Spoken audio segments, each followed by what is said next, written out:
your aqua socks and grab your Kodak disc. We're going old school today with the sAs, the Snack Food Appreciation Society, and QuickChips. I am Brandon, and that's the heel Will Mahoney. Snack time, Pally. And did you know sometimes you don't get potato chips out of a bag, you get them out of a can? That's right, a big old bucket. Oh! That's right. So way back in 1942, some lady whose name wasn't Charles, maybe her husband was, I don't know, she started making potato chips in her home, and eventually it sort of, in Pennsylvania, and it sort of evolved into a delivery business. They were famous for delivering their chips in a can. They are called Charles chips, and they stopped delivering them, I think, in the 70s or something like that, and the company's been sold a bunch of times, but they are back, and I spotted them recently at the local fresh market. All right, there you can see the classic metal can.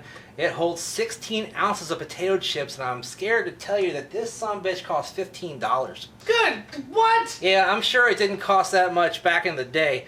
Anyway, take a look there. You see a picture of the truck that they used to deliver in, so that's pretty cool. And, you know, it's a neat can. I have a history with this can, and I'll tell you about that in a little bit. For 15 bucks, they better, like, bring the chips in the truck and give you the truck and, like, help you. They better put the chips in your mouth. Yeah, pretty much. And dip them for you and everything. Yeah! I'm sure they didn't cost that much to be delivered back in the day. And I remember the can being larger, too. Because I actually had one of these cans around my house when I was a kid. Okay. I remember it being larger. And in fact, my first pet was a guinea pig named Donut. And she was delivered to me in one of these cans. It was the larger can with those cedar chips in it, you know, that the guinea pigs have. And she was running around in a circle in there real fast because she was real small. Donut the guinea pig. Donut the guinea pig.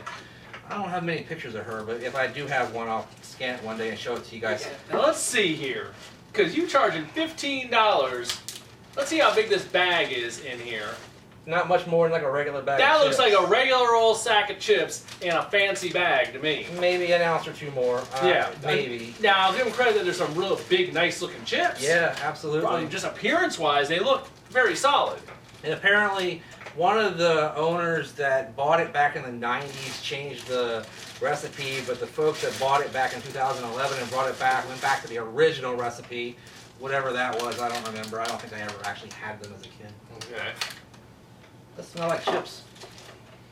Absolutely. It smells like perfectly solid potato chips. They look like perfectly solid potato Real chips. big chip there. Look at that sumbitch. Not overly greasy looking or anything. They don't have that yellow cast to them. They're real white. No, they're. I mean, there's no arguing. This is a quality looking chip, but $15. Wow. That's the part that gets me. 15 bucks. I had a burger and fries like a whole meal today.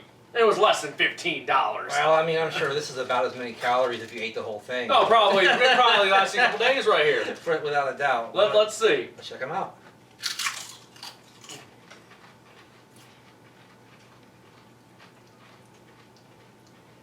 Okay. Not much going on.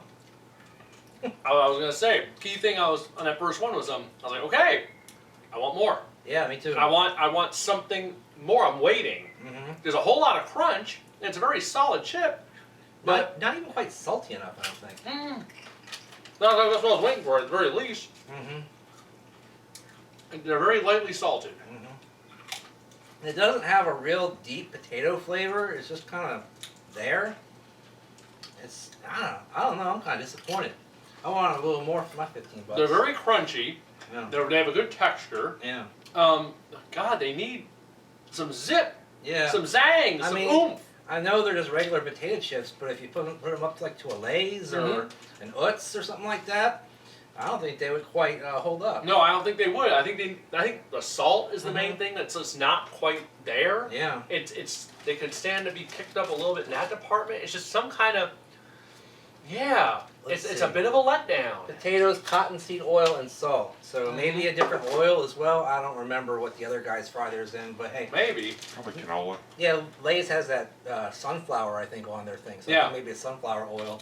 And I know some of the Utz used to be fried in lard back in the day, and that's why they taste so I'm sure those are the bomb diggity. Yeah. But as for these, what do you think of them on a rating? They're not horrible. They're not bad. I just want something more out of them.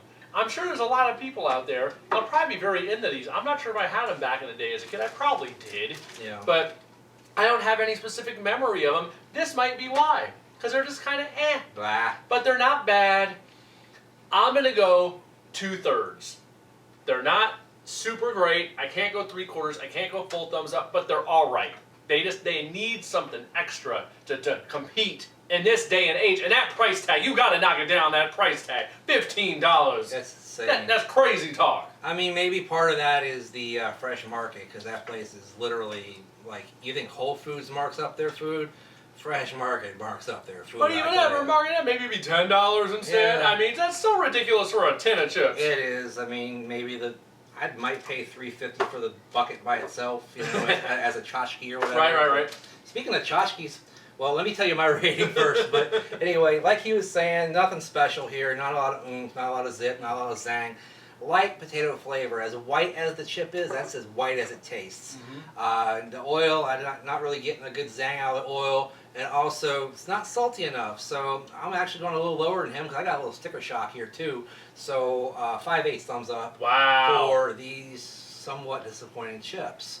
Now, just wanted to introduce you to our fellows over here. We went old school, like we were saying. We got Crusher Jerry Blackwell from the AWA Remco line. Going old school. Back about 85. You got Barry Windham and the Z-Man Tom Zink. They come to you from the 1991 WCW Galoob series. Why are we showing you these? I don't know.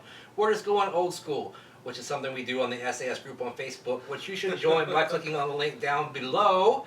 Also, follow us on Twitter, @BrandonRickSAS and @TheHughWillMahoney. And when you do, you gotta use your hashtags on all the social media. You gotta, when you're talking about the snacks, you gotta use that hashtag Snack Society. And when you're seeing buddies like these, you gotta use the hashtag Toy Spotting. All over the place on the social media for all your various interests. There's always a hashtag to tie in. And you know what else we gotta do with those handles. Use them on Instagrams. that's right, straight flex. That's right, @BrandonRickSAS, @HeelWillMahoney, and all the time, do the 4 horsemen of the social media universe. Like, favorite, share, and subscribe. Bam. And in the meantime, in between time, I'll see you next time. Bye-bye. Boom.